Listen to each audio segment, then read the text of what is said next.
Scientists now believe that acids, or free radicals, are causal factors in nearly every known disease.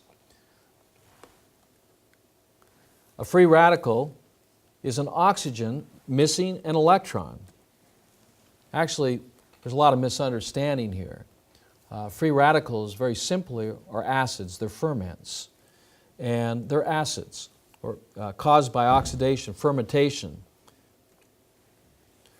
Oxidation or fermentation in our body is what weakens and destroys our tissues, particularly our connective tissues and our muscles, even our bones. An antioxidant is in reality an antacid, something that reduces oxidation. Anything that reduces oxidation is an alkaline buffer. Anything that's going to alkalize or neutralize these acids is only going to help maintain the alkaline design of the body. Highly ionized water has more antioxidants or electrons than a fresh glass of squeezed orange juice. And that's also true with any juice, for that matter. See, because when you test anything that's let's say wheatgrass, for example, wheatgrass will have a pH of between 6 to 6.5. So it is saturated in more hydrogen ions than what the body actually needs. So it's actually has value there in its chlorophyll, and it's very beneficial in building the blood. And we're not drinking wheatgrass to alkalize the body, we're drinking wheatgrass to build blood.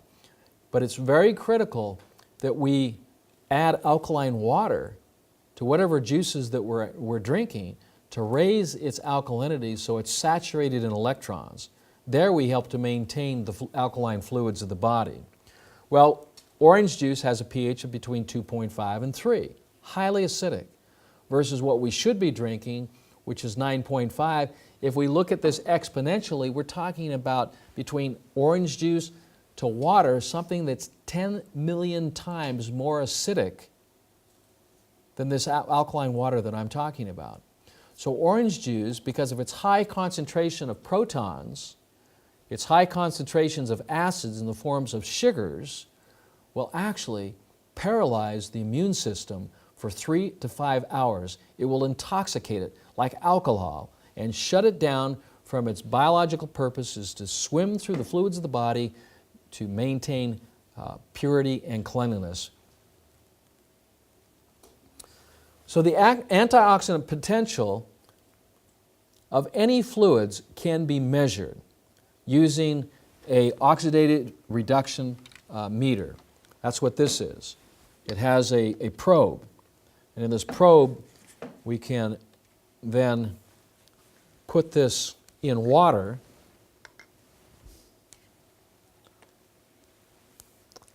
and we can turn it on and we can measure the pH of this water.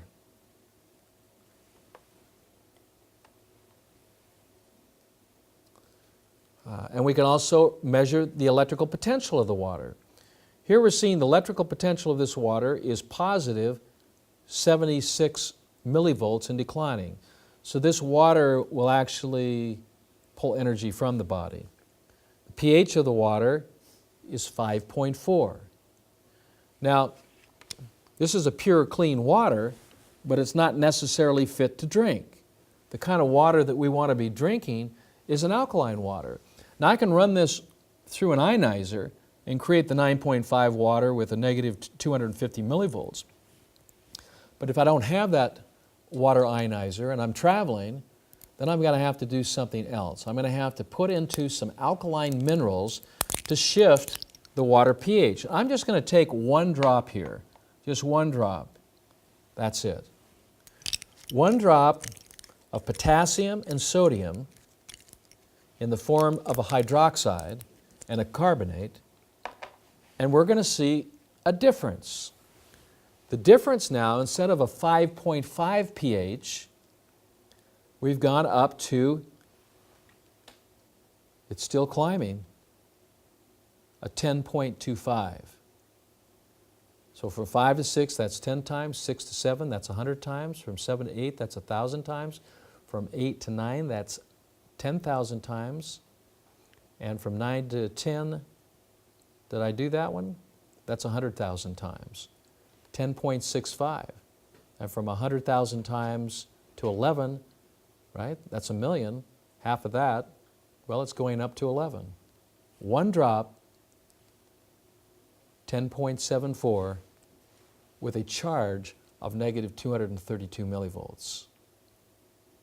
This water is now prepared to drink.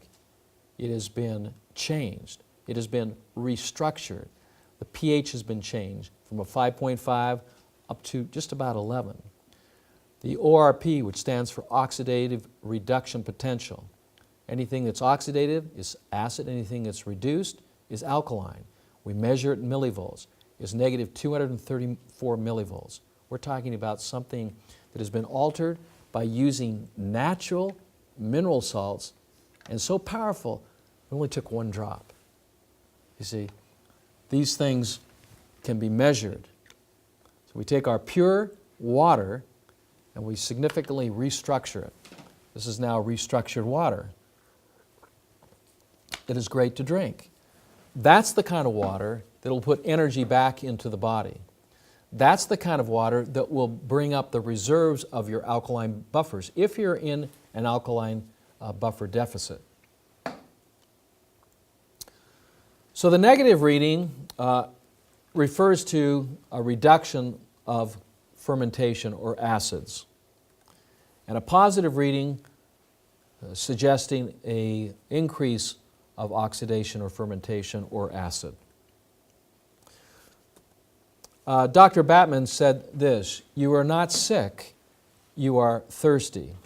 The brain is 80 to 85% water. The kidneys are 83 to 88% water. The muscles are 73 to 78% water. The blood is 90 to 93% water, and the bones are 13 to 22% water. I find this very, very interesting because at birth, when we're born, we are super hydrated. In fact, we're 90% water. And we look at the breakdown upon a brand new baby, 90% water, 8% fat. That's why they're so soft and cuddly, and so pliable, because they're hydrated. And we're not talking about acid water. They smell sweet and they look sweet because they're totally alkaline. They're literally bathing their cells in a bath of alkalinity. It's when they start going on that acid food that things start changing, and they don't smell sweet anymore.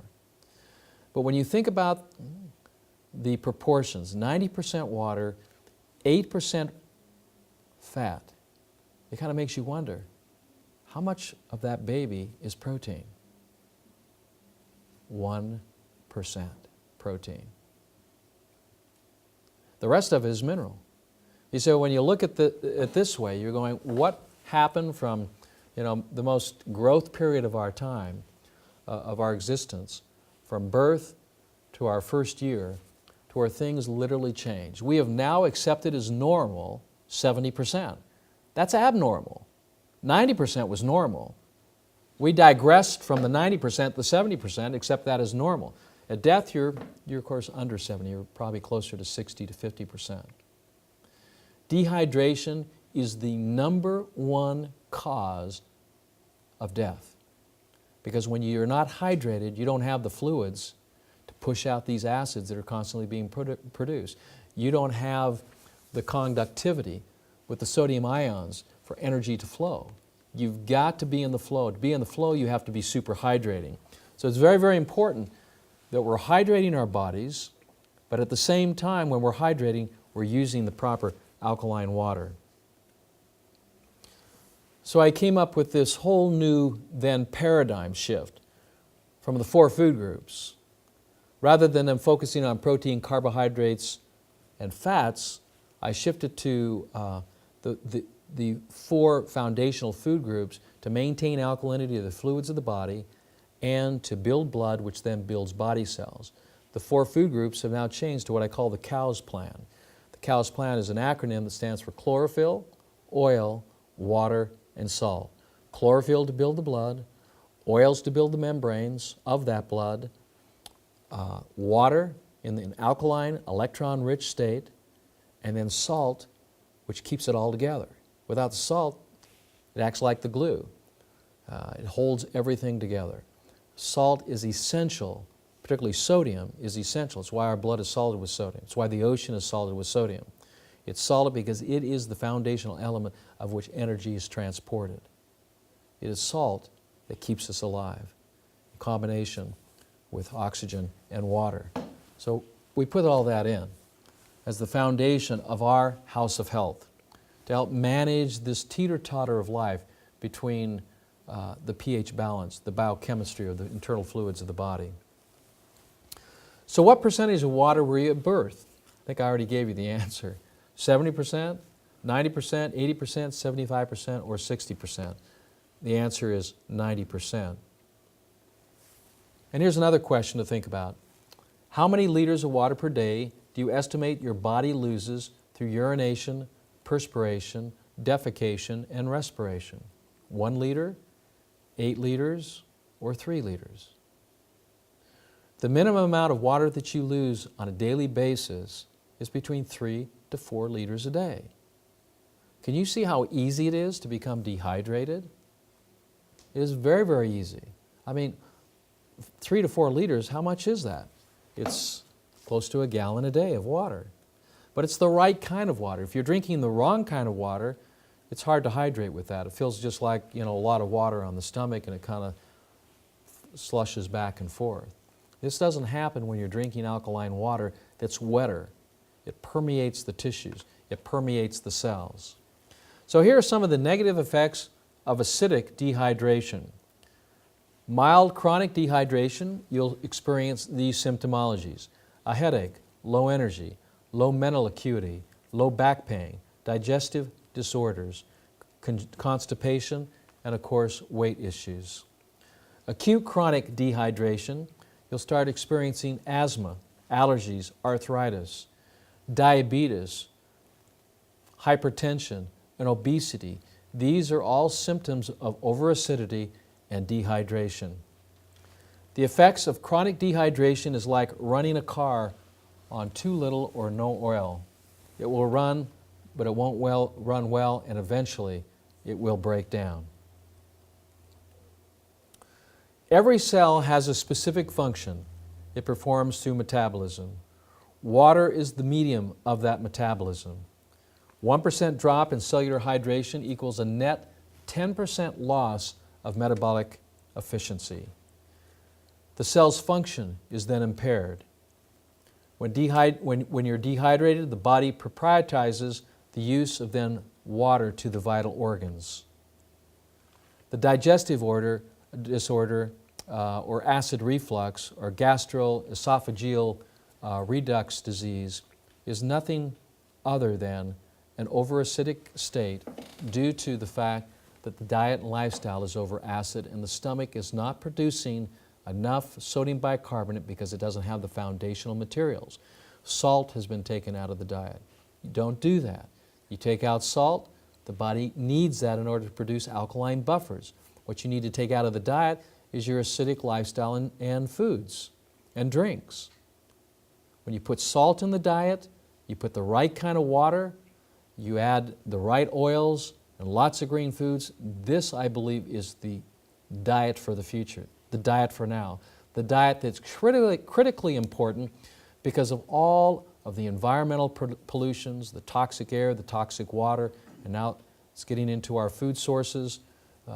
We need to protect ourselves with the right kinds of alkaline foods and waters. So how dehydration and acidosis works together. Dehydration, the body uses that to help buffer acidity, and of course that acidity then is eliminated through urination, perspiration, as these acids build up. And of course, I've given you earlier the 7 stages of acidosis. Let me just review those very quickly. The first stage of acidosis is you start losing energy, enervation. The second stage is sensitivities and irritation. Third stage is mucus buildup. Fourth stage is inflammation. Fifth stage is induration. That's the hardening of the arteries, the hardening of the tissues, the connective tissues, the muscles. Cramping. This is induration. Sclerotic plaque, cholesterol crystallization. This is all induration. The sixth level is ulceration, where acids are actually breaking down tissues, causing internal bleeding. And the last one is degeneration, which is the total breakdown of the tissue or the cell in the tissues.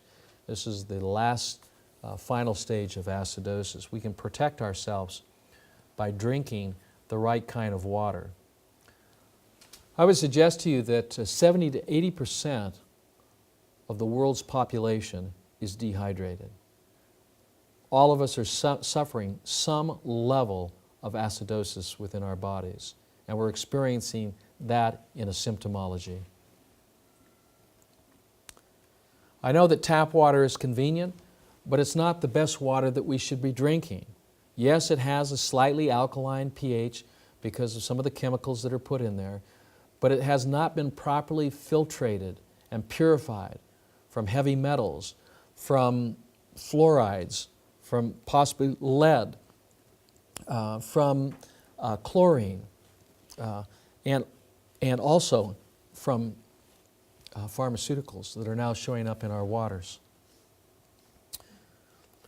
So the quality of our tap water is not necessarily, even if we drink it, is going to contribute to better health. As we look at tap water, we see it that typically it's in a 20 to 24 molecule cluster. This water is very heavy, it does not absorb into the tissues, and it kind of slushes back and forth in our stomach and intestines. Through a process of ionization, which is an electrical process, using voltage or power to break these molecules apart, we break them apart in smaller molecular clusters, even down to the monomolecular state. Now, how would we know this? Well, using special meters, as we see an increase in the oxidative reduction potential up over negative 450 millivolts, we now know that we're in a monomolecular state. The microclustering effect and the negative charge is what makes alkalized ionized water different. In fact, up to 6 times more hydrating than other waters that you're going to get from a bottle or from a tap.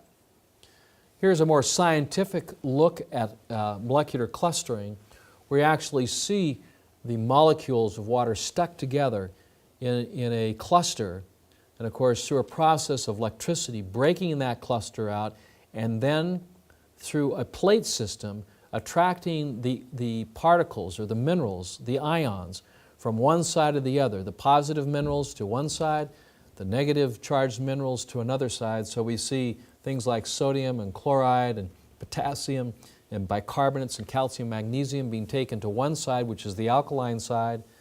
And we see some of the other elements being taken off to the other side. So when we have acid minerals within the water, they're separated through a plate system as the water flows over it, through polarity of those particular elements. They're attracted, the positive are attracted to the negative side, and the positive ions are collected and attracted to the positive side. And of course, you get then 2 flows of water. As the water flows over this plate, you get an acid water and you get a alkaline water. So you have 2 different sources of water, and both are valuable. I'm going to talk about that in a minute, how you can use not only the alkaline water for hydration of our bodies, but how we can use the acid water for many purposes as well.